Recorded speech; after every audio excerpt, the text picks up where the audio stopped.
This is Morning Express, and glad that you're here with us. Today being a Tuesday, we normally have our business check.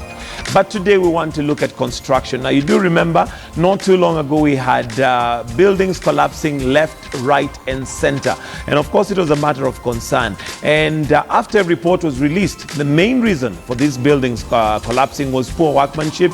And this, of course, would attribute to many things. People who are not qualified doing the job. There are those who are doing the job and possibly using shortcuts. And this, of course, caused a huge problem in Kenya. So construction is what we're talking about this morning. And joining me is Mr. Steve Oundo, who is the chairman for the National Construction Authority. Thank you for coming in this morning. Okay. You did mention earlier on that this was formed after an act of parliament. What brought out the need for this to be formed for the authority? Yeah, thank you very much. Now, one of the things within the country before the act came into being was we did not have a law for registration of contractors. So anybody in the country could become a contractor. All you needed to do is just register your company, send the name to the then Ministry of Public Works, and you're in business. Now, there was a need to professionalize it. When we talk about registration of contractors, what are we talking about? Two things. One, categories. Categories refer to the capacity and the competence of the contractor. And we're talking about scales in terms of money. So we start with our lowest cadre, which is NCA 8, which means a contractor in category 8 can do works of 10 million shillings and below. And the 10 million shillings here is the value of what they're doing? Yes. Of the value of the contract works. Then we keep on ascending to NCA 7 until the highest, which is NCA 1. NCA 1, we are talking about for builders works of 1 billion and above. And for civil works, we're talking about 1.5 billion and above. It is within this NCA 1 category that we actually have foreign contractors. Because one of the things, again, is even as we're registering contractors, we came to the know that it is important that we create capacity within. So any project, any contractor who is undertaking NCA 1 and is a foreigner, one, they must subcontract 30% of the work to a local contractor so that we can create capacity and have transfer of knowledge, or they get into a joint venture. Okay. Yes. Now, one of the areas that I'd like us to look at, because I find that sometimes ignored, is just basic construction of possibly somebody's home. Because when you buy a plot, you know, we've been schooled and, you know, sort of socialized that that's part of the achievements in life, that, you know, you buy that plot, then you have your own dream home that comes up. And at the point you're doing that, we rarely vet those people who are going to contract. What are some of the minimum things that I should be looking at if I'm looking for somebody to do that for me? Yeah, thank you very much. Now, whenever you're conceiving your project, we normally have the four players. One is, of course, you, the developer, right, who is, of course, conceiving the project. Number two, you have to look at the laws which you must abide by. That is why you have to look at, do I have an approval from the county government? Do I have an approval from NEMA, depending on the scale of the project? Is my contractor registered by the National Construction Authority? Because as the law is right now, if you're not registered by the National Construction Authority, you're not recognized as a contractor in this country. And so any works you'd be undertaking is illegal. Do I have the requisite professionals on board? Your architect, your quantity surveyor, your structural engineer.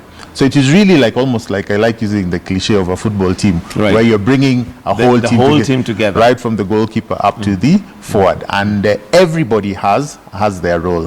One of the things about the Act is that all projects must be registered by the National Construction Authority, irrespective of the scale.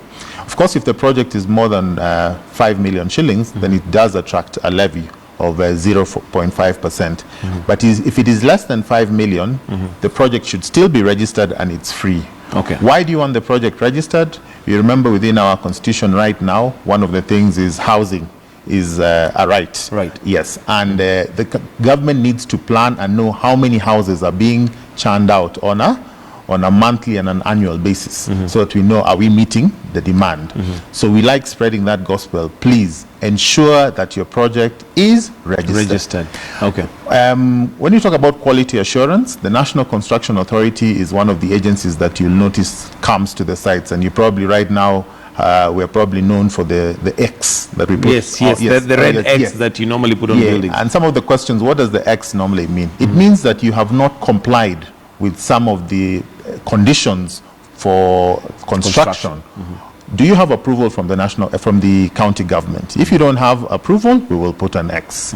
Is your contractor registered by the National Construction Authority? If he's not, we will put an X. What are the safety standards on your site? Do you have construction site workers who are not just registered by the Construction Authority, but are also putting on the correct gear, the overalls, the helmets? Because that's one of the things that we've been having a problem on our sites. Because of the greed, I would say, of developers wanting to make so much money on site, they compromise on the kind of equipment they are providing the workers. And at the end of the day, if you notice, most of the times when a building does collapse, it is actually the innocent construction who bear the brunt. Who bear the brunt. Right. In our, what do we call it, our strategic plan for the next 5 years, we are targeting at registering 1.5 million skilled workers and 500,000 site supervisors. When you look at the section for the the construction workers, we've actually just concluded a study with a task force, and we're talking about 54 different trades within the construction sector.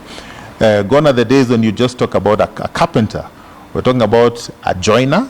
We're talking about those who are responsible for doing the formwork. We're talking about those who are responsible for doing scaffolding.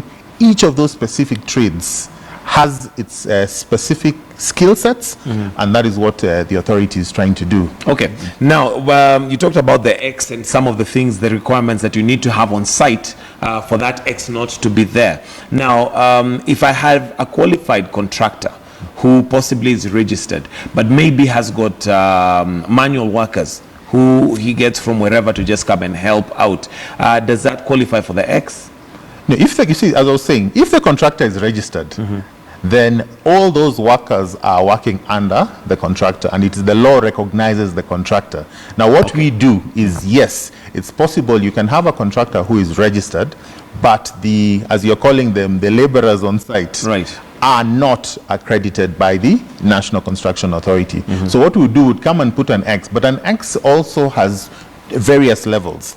If we come and the contractor is registered, but the construction workers are not, then in such a case, we would give him a notice of, let's say, 2 weeks to have them registered. Which is not difficult. But if you come to a site and you find it is quite dangerous, that there is an imminent chance of collapse, then in such a scenario, our X would mean the construction works are stopped immediately. Okay. Yes. All right. Now, coming to the structure and you know how one registers, maybe now looking at it from the contractor's point of view, if they're not registered, what's the procedure for registering? It is as simple as this, and of course we have various degrees. If you're starting construction, like let's say you decide you're tired of reading news in the morning, and you've decided that you want to go into construction. Change profession. Yes. We just look at where do you have your business name or your company registered with Registrar of Companies. Registrar of Companies, and then we look at the personnel. If it is just starting from the beginning, actually at that level, just start compliance, have your certificate of registration, and give us an indication of what your setup is like, and you'll get on board.